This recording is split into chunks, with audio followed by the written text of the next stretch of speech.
تو پتہ چلے گا کہ نہیں سوائق محرقہ اہل سنت کی کتاب ہے حدیثوں کی، اس میں لکھ دیا گیا سید کی پہچان یہ ہے کہ اس پہ صدقہ حرام ہو. اور جب یہ حدیث ختمی مرتبت نے دی تو کہا 3 پر صدقہ میں نے حرام کیا اور تینوں کی اولاد پر، ایک عقیل، ایک جعفر اور ایک علی. عقیل پر بھی صدقہ حرام، جعفر بھی صدقہ حرام، علی پر بھی صدقہ حرام، ان کی اولاد پر بھی صدقہ حرام، اس لیے کہ تینوں سید. چونکہ عقیل اور جعفر سید، اس لیے رسول نے حدیث دی یا علی ہماری بیٹیاں ہمارے بیٹوں کے لیے، ہمارے بیٹے ہماری بیٹیوں کے لیے. یہ عقیل اور جعفر کو دیکھ کر کہا مطلب یہ کہ چچا کے گھر میں بیاہ کر جائیں گی، باہر نہیں جائیں گی. اس لیے اللہ نے عقیل کو 12 بیٹے دیے اور جعفر طیار کو 8 بیٹے دیے تاکہ اگر 18 بیٹیاں علی کو ملے تو گھر میں بیاہ ہو جائے.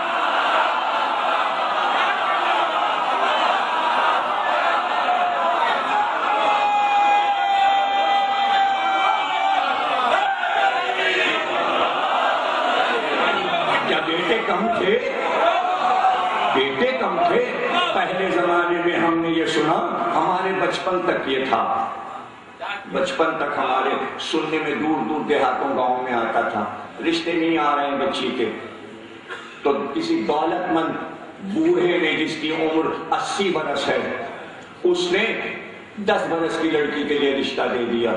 باپ غریب، اس نے 80 سال کے بوڑھے سے بیاہ دی.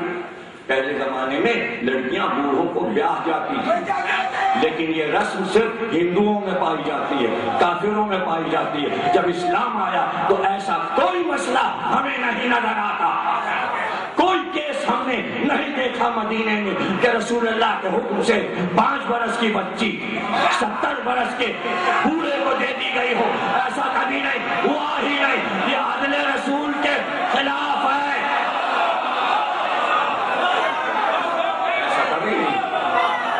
یہ عدل الہی نہیں ہے، یہ عدل الہی نہیں ہے. بات سوچنے اور سمجھنے کی ہے. جعفر جیسی ہستی علی کے بعد، رسول اللہ کے بعد علی کے بعد عقیل جیسی ہستی، نام ہی عقیل ہے.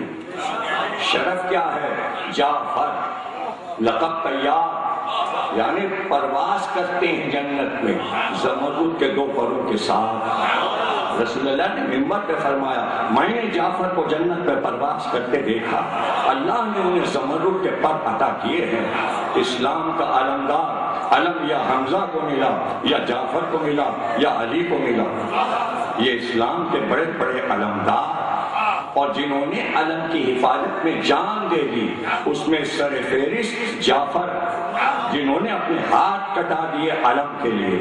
اتنے شجاع کہ مولانا روم نے مثنوی میں کہا کہ یہ لڑتا ہوا جو جوان آ رہا ہے ایسا لگتا ہے کہ یہ اپنی تلوار سے ہمارے پورے قلعے کو الٹ دے گا. اس کے چہرے سے لگ رہا ہے یہ چاہے تو پورا قلعہ ہمارا الٹ دے، اٹھا کے پٹک دے. اتنا بہادر، اس لیے کہ وہ تلوار گواہی کے لیے استنبول کے میوزیم میں اب بھی رکھی ہوئی ہے. 2.5 گز کی تلوار، اتنی چوڑی تلوار، اسے دیکھ کر آج بھی دنیا کہتی ہے یہ اٹھائی کیسے جاتی ہے. اس تلوار کو اٹھا کر جعفر نے موتا میں جنگ کی اور ہزاروں کو مارا، علم کی حفاظت کی. ایسا بہادر جعفر طیار جسے رسول اللہ نے علمدار بنا کر بھیجا تھا، اس کا شجاع بیٹا عبداللہ بن جعفر، دوسرا بیٹا عون بن جعفر طیار، دونوں میں 2 سال کی چھٹائی بڑھائی تھی. زینب اور ام کلثوم میں 2 سال کی چھٹائی بڑھائی تھی. عبداللہ بن جعفر حسن کے عمر کے اور حسین کی عمر کے ایک ہی سن ہے ولادت کے. اور جب 14 سال کی عمر ہوئی زینب کی اور 13 سال کی عمر ہوئی ام کلثوم، تو سامنے تو تھے 2 داماد، دونوں کی شادیاں ساتھ ہوئی. کتاب موجود ہے، آ گئی ہے ام کلثوم، تفسیر پڑھنا ہے تو پڑھ ڈالیے.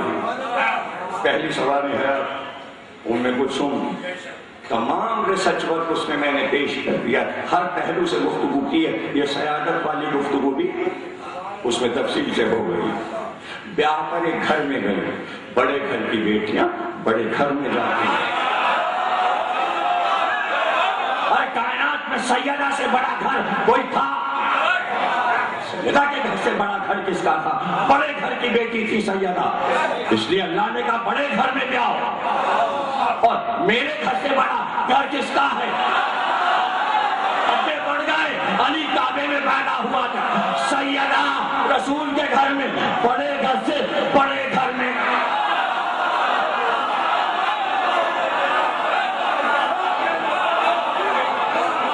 سیدہ کا انتخاب رسول اللہ کرے. بیٹیوں کے پیغامات آتے ہیں، جن کے گھر میں بیٹیاں ہوتی ہیں 1 نہیں 10 پیغام آتے ہیں، لیکن انتخاب کیا جاتا ہے. بیٹی کا باپ انتخاب کرتا ہے، پرکھتا ہے، دیکھتا ہے کہ اس میں سے کون سا رشتہ اچھا ہے. تو یہ کوئی معیوب بات نہیں ہے کہ بیٹیوں کے رشتے آئے.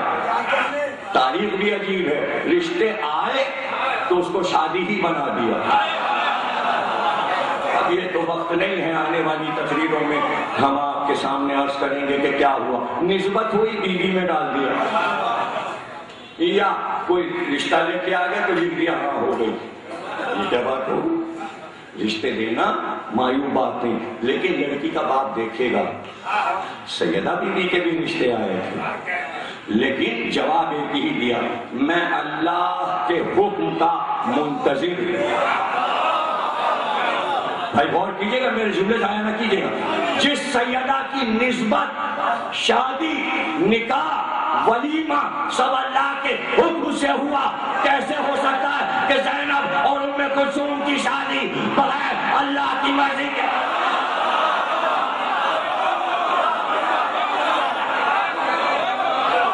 مثالیں خاندان میں موجود تھی، مثالیں خاندان میں موجود تھی. اور میں نے اس لیے سنایا جعفر کی بہادری کہ وراثت میں شجاعت دونوں بیٹوں میں آئی. کئی لڑائیوں میں عبداللہ ابن جعفر لڑے، علی کے پہلو میں لڑے. اس سے بڑی شجاعت کیا ہوگی کہ ایک طرف عبداللہ ابن جعفر، ایک طرف عون بن جعفر، دونوں بھائی علی کے ساتھ لڑے. 3 لڑائیاں علی نے بعد رسول لڑی. تینوں لڑائیوں میں یہ علمدار علی نے علم دیا ہے بھتیجوں کو اور داماد بھی ہیں. اور اٹھا کے پڑھ لیجیے کتابیں، میں نے حوالے بھی دے دی، یوں بھی پڑھ لیجیے آپ جا کے. ساری کتابوں میں موجود ہے کہ جناب ام کلثوم اپنے شوہر کے ساتھ کربلا آئی. تو اگر 17 ہجری میں شادی ہوئی ہے اور 61 ہجری میں واقعہ ہوا تو عون بن جعفر کو زندہ، اور 17 میں شادی ہوئی ہے عون کی، تو بیچ میں بیوہ کب ہو گئی ام کلثوم؟ بیوہ جس کا شوہر موجود ہے وہ کربلا میں شہید ہو رہا ہے، کربلا میں عون شہید ہوئی. اولاد بھی ساتھ آئی، بیٹا بھی ساتھ آیا، بیٹی بھی ساتھ آئی. بیٹا جناب زینب کا داماد، جناب ام کلثوم کا بیٹا قاسم. اس لیے عون کو ابو القاسم کہتے ہیں، قاسم کا باپ، اور ام کلثوم کو ام القاسم کہتے ہیں، قاسم کی ماں قاسم کا باپ. اور کلثوم، یہ ام کلثوم، وہ کلثوم زینب کی بیٹی کلثوم، اس کی شادی قاسم کے ساتھ. رجب میں شادی ہوئی. ابھی نئے دولہا دلہن جب کربلا میں آئے کہیں گے آپ فرمائش کریں گے تو ان کے بیٹے قاسم کی شہادت بھی پڑھ دوں گا. پوری شہادت میں کتابوں میں کلثوم نے لکھی. آپ کہیں تو صاحب ممبر کے آپ تنہا آدمی ہیں، یہ سب باتیں کر رہے ہیں. دوسرے کسی خطیب نے یہ باتیں نہیں کی، لیکن بعض خطیب نہیں کرتے لیکن لکھتے ہیں. میں اکیلا تھوڑی ہوں، 2 گواہ ہوتے ہیں. دوسرے گواہ کا نام بتا دیتا ہوں. ایک تو میں گواہ ہو گیا کہ ام کلثوم صاحب اولاد تھیں، بیوہ نہیں تھیں، اور شوہر کربلا میں تھے، اور عون سے شادی ہوئی جعفر کے بیٹے سے. ایک گواہ تو میں ہو گیا، اب دوسرا گواہ آپ کو چاہیے. دوسرا گواہ دے رہا ہوں، علامہ طالب جوہری.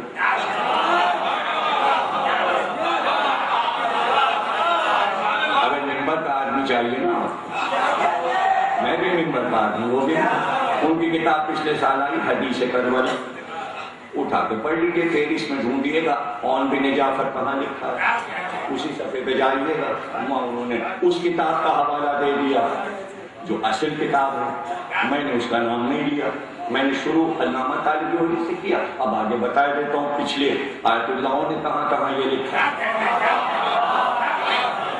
تو امام قانی نے یہ روایت اپنی کتاب جو کہ 3 جلدوں میں تنقیح المقال جو رجال کی کتاب الف سے لے کر یہ تک جتنے اسلام میں لوگ گزرے سب نام بنام اس میں ہیں، سارے راوی، ساری شخصیتیں، ساری ہستیاں، عورت مرد سب اس میں ہیں 3 جلدوں میں۔ یہ ہے رجال کہلاتا ہے یہ علم کہ جس میں ہستیوں کا ذکر کیا جائے۔ اس جلد کو آپ کھولیے گا نہ ملے تو ہمارے یہاں کے دیکھ لیجیے گا، ہمارے کتب خانے میں دیکھ لیجیے گا، عربی میں کتاب ہے، بڑے سائز کی کتاب ہے، موٹی سی کتاب ہے، اس میں عین میں اون لکھا، اس میں پوری تفصیل لکھ دی انہوں نے۔ اسی کتاب کا حوالہ علامہ طالبی نے لے کر اپنی کتاب میں لکھا ہے، اسی کتاب کا حوالہ میں نے اپنی کتاب میں لکھا ہے، اور گواہ چاہیں گے تو 50 کتابوں کے نام گنا دوں گا۔ اب آپ کہیں گے یہ مشہور کیوں ہوا؟ تو اچھا آپ مشہور پہ عمل کرتے ہیں یا سچائی پہ عمل کرتے ہیں، یہ بتائیں۔ آپ کو یہ بتانا پڑے گا اور 9 دن یہ بحث ہوگی کہ آپ کی شریعت مشہور پہ چل رہی ہے یا فرمان معصوم پہ چل رہی ہے، آپ کی تاریخ فرمان نبی پہ چل رہی ہے، فرمان علی پہ چل رہی ہے یا مشہور پہ چل رہی ہے۔ مشہور ہے، سنا ہے، جو آپ نے سنا ہے اس کو میں سچ مان لوں، آپ کے کانوں کو سچ مان لوں اور کتاب کو سچ نہ مانوں۔ آپ کے کان بڑے سچے ہیں اور جن دانتوں نے ہونٹ ہلا کے آپ کے کانوں میں ڈالا اس کا دہن بڑا سچا، یا آپ کے کان سچے یا جو بولا وہ سچا۔